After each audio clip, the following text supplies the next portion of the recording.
আমরা আসলে কি পড়বো আজকে এই বিষয়ে একটা বিস্তারিত ওভারঅল একটা আইডিয়া নিয়ে নেই, তাহলে কিন্তু আমাদের পড়তে ইজি হবে। হ্যাঁ, যে আমরা আসলে কি পড়ছি। আজকে আমাদের যে পড়ার টপিকটা, এখানে কিন্তু সবচেয়ে গুরুত্বপূর্ণ যে ব্যাপারটা আমাদেরকে মাথায় রাখতে হবে সেটা হচ্ছে আজকে আমরা পড়বো কি, যে আদালত গঠিত হওয়ার পরে আদালত কি করবে। আদালতের কাজ হচ্ছে কি, যে বিচার কার্য পরিচালনা করা। কিন্তু আদালত যে বিচার কার্য পরিচালনা করবে এর জন্য কি লাগবে? আসামিকে লাগবে না? এর জন্য আমাদেরকে লাগবে হচ্ছে আসামি, কারণ আসামিকে আদালতে হাজির হওয়ার পরে কিন্তু বিচার কার্য পরিচালনা শুরু হবে। আমরা আগের ক্লাসে পড়েছিলাম যে আদালতের গঠন, আদালতটা ঠিক কিভাবে গঠিত হবে, এবং আদালত গঠিত হলো। এখন গঠিত হওয়ার পর আমাদেরকে তো আসামিকে আনতে হবে, যে আসামি আপনি কি করেন, আপনার নামে একটা মামলা দায়ের করা হয়েছে, আপনি আমাদের কাছে আসেন, ঠিক না? আপনি আমাদের কাছে আসেন এবং আসার পর আপনার বিচার কার্য পরিচালনা শুরু হবে। এই যে আসামিকে ডাকার পদ্ধতি, এগুলা নিয়ে আমরা আজকে আলোচনা করব, যে আসামিকে আমরা ঠিক কিভাবে আদালতে হাজির হওয়ার জন্য বলবো। এটার যে প্রসেসিংটা, এটা যে প্রসিজারটা, সেটা আসলে কি, কিভাবে আসামিকে আমরা আদালতে হাজির হওয়ার জন্য বলি, এই বিষয়টাই আমরা আজকে বিস্তারিত আলোচনা করব। ঠিক আছে, তাহলে আমরা ক্লাসে প্রবেশ করছি। সমন, সমন নিয়ে কত নাম্বার সেকশন থেকে বলা হয়েছে? 68 থেকে 74 পর্যন্ত, 68 নাম্বার সেকশন। এখানে বলছে সমনটা আসলে কিভাবে হবে। তারপর আমরা একটু সেকশনগুলো লিখে ফেলি। 68, 69, 70, 71, 72, 73 এবং 74, এই কয়েকটা সেকশন আমরা সমনের জন্য পড়বো। আমি হিজবুল ভাইকে খুঁজছিলাম, কারণ ভাই তো খুব আগে ক্লাসে আসেন, আজকে একটু দেরি করে আসছেন, যে আপনি কোথায় ছিলেন সেটাই আমি চিন্তা করতেছিলাম। যাই হোক, এখন আমরা ক্লাসের পড়া শুরু করে দিচ্ছি। সমন, তাহলে সমন কি হবে? সমন ব্যক্তিগত সমন কি হবে? সমন হচ্ছে কি, আদালত যাকে আদালতে হাজির করতে চায় তাকে আদালত সমন দিবে। যাকে কি করতে চায়, আদালত হাজির করতে চায়, তাকে বলবে যে আপনি আদালতে হাজির হন। এবং সবচেয়ে ইম্পর্টেন্ট কথা হচ্ছে সমন কিন্তু হবে 2 কপি। সমন কয় কপি হবে? সমন হবে 2 কপি।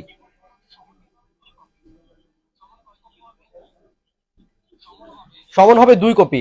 আরেকটা বিষয় হচ্ছে কি, সমনটা কিন্তু সিলকৃত এবং সাইনকৃত থাকবে, সিল থাকবে।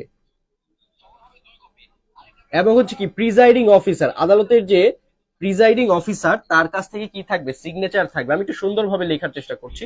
তাহলে সমন কয় কপি হবে? 2 কপি।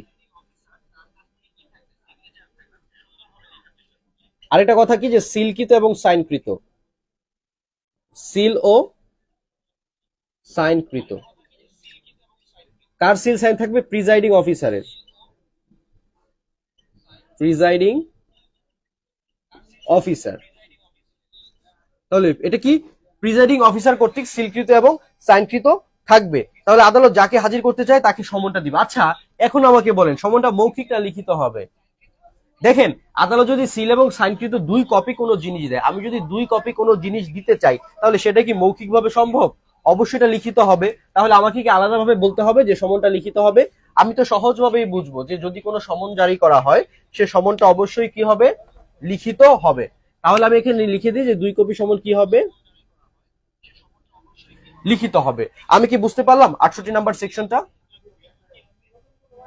তাহলে কথা কিন্তু খুবই সহজ। 68 নাম্বার সেকশনে এই কয়েকটা কথা বলছে। আচ্ছা, সমন জারি হয়ে গেল। সাপোজ এই যে আমার হাতে কাগজ আছে, এখান থেকে 2টা কাগজ হচ্ছে কি সমন। 2টা কাগজ কেন? কারণ হচ্ছে আমি আসামি, আর এখানে আমাদের হচ্ছে যে শাকিল ভাই আছেন, উনি কি করবেন? উনি এই সমনটা আমাকে পৌঁছে দিবেন। উনি এই সমনটা আমাকে পৌঁছে দিবেন। এখন উনি যদি আমাকে সমনটা পৌঁছে দিতে চান, তখন একটা কপি না হয় তিনি আমাকে দিয়ে দিলেন, তাহলে আরেকটা কপি ওনার হাতে থাকবে না? এই যে সমন, সমন যখন 2টা আসলো, একটা কপি কি আমাকে দিলেন, আমি যেহেতু আসামি অথবা আমি অপরাধী, আদালত আমাকে হাজির করতে চায়, একটা কপি উনি আমাকে দিয়ে দিলেন, আমি নিলাম। এই যে আরেকটা কপি আছে, এই আরেকটা কপির পেছনে আমি সাইন দিয়ে দিব। এইটা উনি গিয়ে আবার আদালতকে জমা দিবেন, যে আদালত আপনি যে সমনটা দিয়েছেন সেটা কিন্তু আমি ঠিক মতো পৌঁছে দিয়েছি। এর জন্য সমন লাগবে কয় কপি? 2 কপি লাগবে। বুঝতে পেরেছেন? এখন এই 69 নাম্বার সেকশন বলছে সমন হয়ে গেছে যখন, তখন আমার কাছে এই সমনটা যখন আসবে, আসামির কাছে যখন সমনটা যাবে, তখন উনি কি করবেন? এটাকে একটা কপির পিছনে সাইন করবেন, একটি কপিতে সিগনেচার করবেন বা স্বাক্ষর করবেন।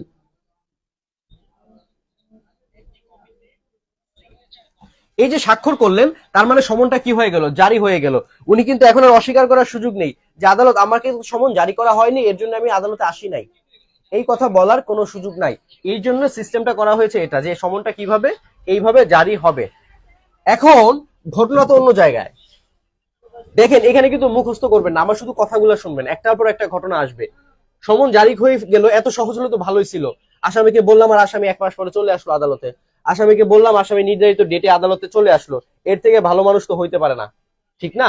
কিন্তু আসলে তো আসামিরা তো ভালো না, আসামিরা তো কি করে, লুকায় থাকে যে না আমার সমন জারি করার দরকার নাই, আমি লুকায়া থাকবো। ঘটনা বুঝছেন?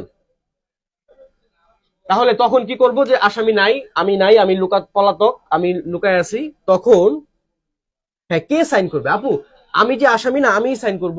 কেন আমি সাইন করব? কারণ আমার কাছে তো সমনটা পৌঁছানোর কথা, আমি যে পাইছি, আমি সাইন করব যে আমি সমনটা পেয়েছি। কথা ক্লিয়ার? আরেকটা বিষয় হচ্ছে, সমনটা যখন আদালত থেকে আসবে, আদালতের প্রিজাইডিং অফিসার সাইন করে দিবে সমনটা, যে আমি সমনটা সাইন করে দিলাম, আপনারা এই সমনটা গিয়ে আসামিকে পৌঁছে দিন। তো যখন আসামির হাতে আসবে, তখন আসামি কি করবে, সেই সমনের পেছনে সাইন করে দিবে যে আমি সমনটা পেয়েছি। তার মানে আমি আদালত যেদিন বলেছে আমি সেই দিন আদালতে উপস্থিত হব। এটাই হলো কথা। এখন কি করলো, আসামি বাসায় নাই, আসামি কি নিখোঁজ, আসামি নিখোঁজ। আসামি কেন নিখোঁজ? কারণ আসামি তো চায় না যে আদালত তাকে হাজির করতে পারুক, সে এই সমন পায় নাই, এই অজুহাত দিয়ে কি করবে, লুকায় থাকবে অনেকদিন। কিন্তু না, ৭০ নম্বর সেকশন বলছে আসামি নাই, সমস্যা নাই, আসামির সাবালক, আসামির বাড়িতে কোনো সাবালক পুরুষ সদস্য থাকলে তার কাছে সমনটা পৌঁছে দিন। সাবালক পুরুষ সদস্য, আচ্ছা সাবালক পুরুষ সদস্যের কাছে দিবে, ভালো কথা। কোন নারীকে কি দিতে পারে না? না, কোন নারীকে দেয়া যাবে না। আমাদের ৭০ নম্বর সেকশন স্পেসিফিকলি বলেছে যে আমাদেরকে কি করতে হবে, সাবালক পুরুষ সদস্যের কাছে এই সমন জারি করতে হবে। অথবা আর কার কাছে দেখতে পারবে, আর কার কাছে দিতে পারবে সমনটা, আরো দিতে পারবেন কার কাছে, সরি কার কাছে দিতে পারবেন না, কোনো নাবালকের কাছে দিতে পারবেন না। তার মানে সমন পাওয়ার অধিকারী মাত্র একজন ব্যক্তি, তিনি কে? তিনি হচ্ছেন কোনো একজন সাবালক পুরুষ সদস্য। আমরা কি বুঝতে পেরেছি? তাহলে এই ৭০ লিখতে দন্ত স লাগে না?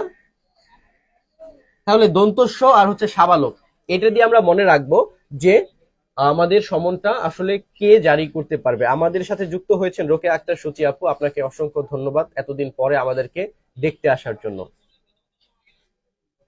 আপনাকে আমরা মাঝে মধ্যে মনে করি যে আপনি আমাদের ক্লাসে আসবেন, কিন্তু আপনি তো আসেন না। ৭১ নাম্বার সেকশন কি বললো, বাড়িতে সাবালক পুরুষ সদস্য পাওয়া যাচ্ছে না, তখন সমনটা লটকিয়ে জারি করা যাবে। লটকানো, লটকানো আসলে কিভাবে লটকানো হয়, সমনটা কোথায় লটকাবে? সমনটা লটকানো যাবে যে ব্যক্তি আসামি আছেন তার বসত বাড়িতে, অথবা হচ্ছে আদালতের দৃশ্যমান বা প্রকাশ্যমান জায়গায় কি করা যাবে, সমনটা লটকিয়ে জারি করতে হবে। ৭১ নাম্বার সেকশনে এই কথাটাই বলা আছে।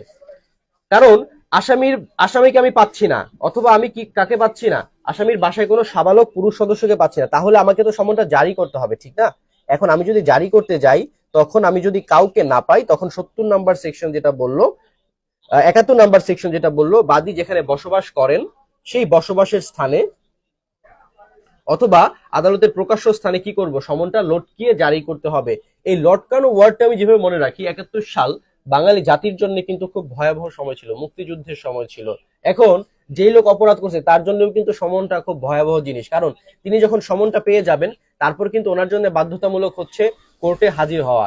তাহলে তিনি যেহেতু নাই, তার মানে শেষ পর্যন্ত সমন জারি করার পদ্ধতি হয়েছে কি, যে তাকে তার যে সমনটা আছে সেটা লটকায়া জারি করতে হবে তার বসত বাড়িতে বা দৃশ্যমান স্থানে। এইটা আমি যেভাবে বললাম জাস্ট এইটুকু আপনাদের মনে রাখলেই হবে। এখন ৭২ নাম্বার সেকশন, ১৯৭২ সালে কি হয়েছে, স্বাধীন বাংলাদেশ সরকার গঠনের পর বঙ্গবন্ধু শেখ মুজিবুর রহমান ৭২ সালে কি করছেন, দায়িত্ব নিছেন। ঠিক তেমনি ভাবে এখানে হচ্ছে সরকারি কর্মচারী।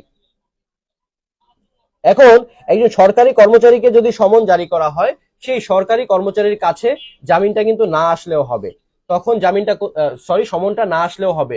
তখন সমনটা কি করতে হবে, সেই সরকারি কর্মচারী যে অফিসে কর্মরত আছেন, তার যে প্রধান কর্মকর্তা আছেন সেই ব্যক্তিকে সরকারি কর্মচারী যে অফিসে কর্মরত থাকেন তার প্রধান কর্মকর্তার নিকট যদি আমাদের এই সমনটা পৌঁছে দেওয়া হয় তাহলে কিন্তু সমন জারি হয়েছে বলে ধরে নেওয়া হবে। ৭৩ নাম্বার সেকশন, ৭৩ নাম্বার সেকশনটা একটু বুঝতে হবে আপনাদেরকে। দেখেন, আমি আছি গাজীপুরে, এখন গাজীপুরের আদালত থেকে কি করা হলো, একটা সমন জারি করা হলো,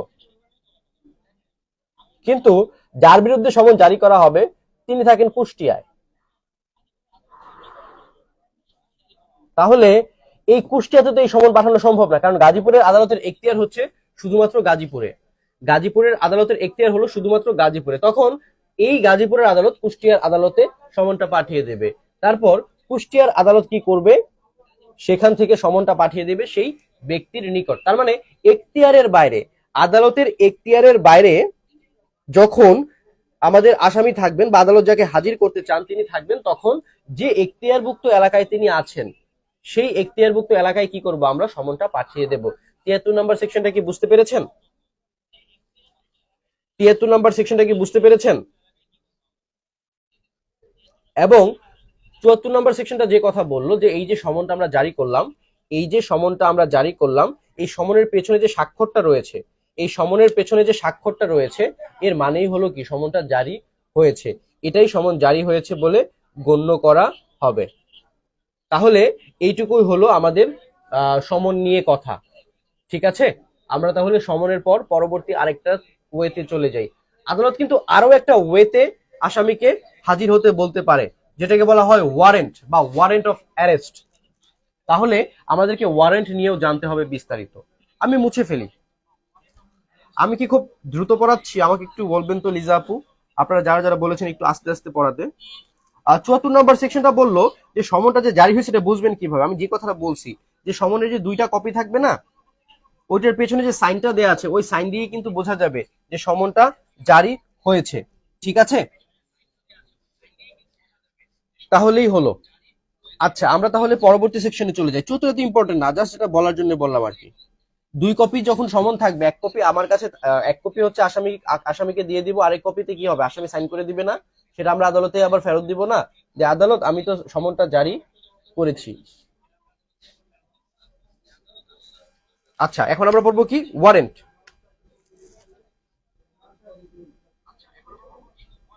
আচ্ছা, ওয়ারেন্টটা আমাদেরকে খুব ভালোভাবে বুঝতে হবে। ওয়ারেন্ট আমরা কেন পড়তেছি? সমন হচ্ছে কি, যে আদালত একটা প্রক্রিয়ার মাধ্যমে কি করবে, আসামিকে ডাকবে। ওয়ারেন্ট হচ্ছে আরো একটা প্রক্রিয়া, যে এই প্রক্রিয়ার মাধ্যমে কি করতে পারে, আদালত আসামিকে ডাকতে পারে। ওয়ারেন্ট নিয়ে কথা বলেছে ৭৫ থেকে ৮৬। তাহলে ওয়ারেন্টটাও কি হবে, লিখিতই হবে, কারণ লিখিত ছাড়া তো হতে পারে না। ওয়ারেন্ট একটা কাগজ, ওয়ারেন্ট একটা কাগজ যেটা আমরা আসামিকে গ্রেফতার করার সময় দেখাবো, ঠিক না, যে আপনার বিরুদ্ধে ওয়ারেন্ট জারি হয়েছে। তাহলে আমাদের ওয়ারেন্টটা কি হবে, ওই সেম কথাই ৭৫ নম্বর সেকশন যেটা বললো যে ওয়ারেন্ট হবে লিখিত, ওই সমনের মতোই, হ্যাঁ, লিখিত। সাইন করবে কে, প্রিজাইডিং অফিসার।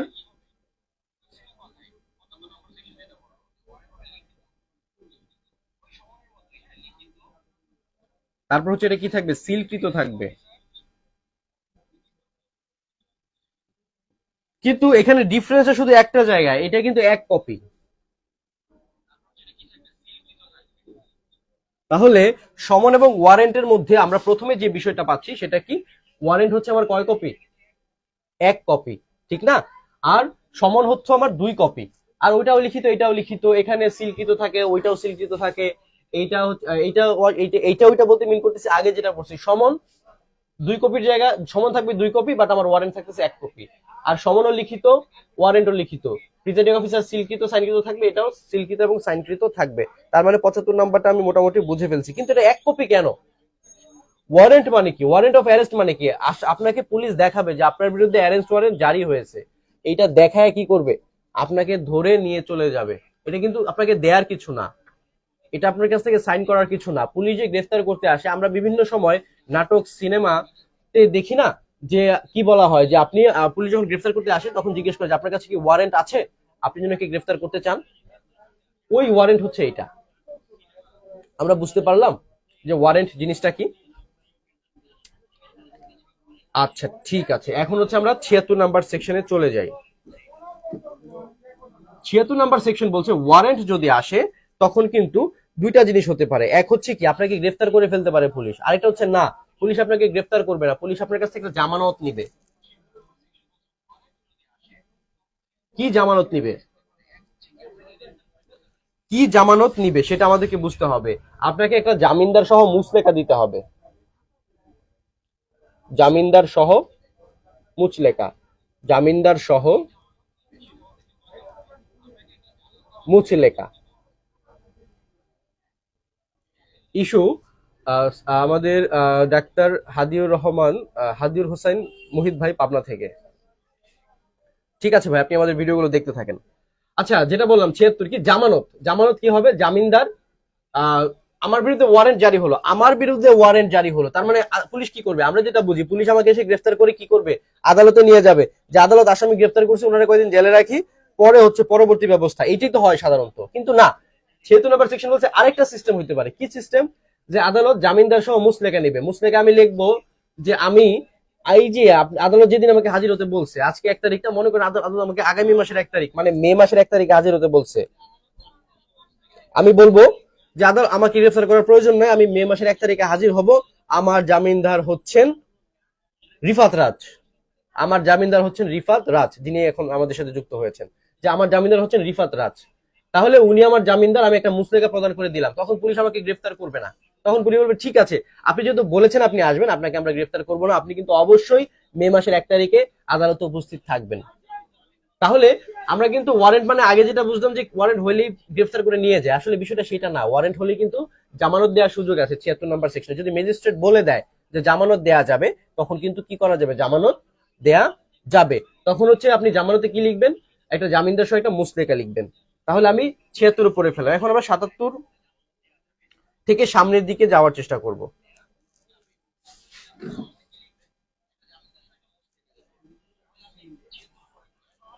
আপনারা কি আমার কথা বুঝতে পারছেন, না কোনো সেকশন বুঝতে প্রবলেম হচ্ছে? যদি কোনো সেকশন রিপিট করতে হয় সেটা আমাকে অবশ্যই বলবেন। আচ্ছা, এই যে ওয়ারেন্টটা জারি হলো, এটা আসলে কে জারি, ওয়ারেন্ট জারি হওয়ার পর কিভাবে কি হবে, কিভাবে ওয়ারেন্টটা আমার কাছে পর্যন্ত পৌঁছাবে, সেটা কিন্তু আমাকে জানতে হবে, ঠিক না? তাহলে সেটাই বলেছে 77 নাম্বার সেকশন। জামিনদার হচ্ছে যে কোনো ব্যক্তি হতে পারেন, অ্যাডভোকেট হতে পারেন, বা সমাজের কোনো গণ্যমান্য ব্যক্তি হতে পারেন, সেটা কোনো সমস্যা না। 77, 78, 79, এই তিনটা পড়বো একসাথে, আর আমরা নিচে পড়বো 80, এর সাথে 81, এর সাথে 82। এইভাবে লিখেন, লিখলে লাভ আছে। কি লাভ সেটা পরে দেখাইতেছি। তাহলে 77 বলতেছে এক বা একাধিক পুলিশ অফিসারের কাছে ওয়ারেন্ট আসবে। গাজীপুর জজ কোর্ট থেকে একটা মোকদ্দমার ওয়ারেন্ট বের হলো, তখন কি হবে, এক বা একাধিক পুলিশ অফিসারের কাছে কি হবে, এই ওয়ারেন্টটা জারি করার জন্য পারবে, ওনাদের কাছে এই ওয়ারেন্টটা জারি করার দায়িত্ব দেয়া হবে। আর 78 নম্বর সেকশন বলছে পূর্বে কি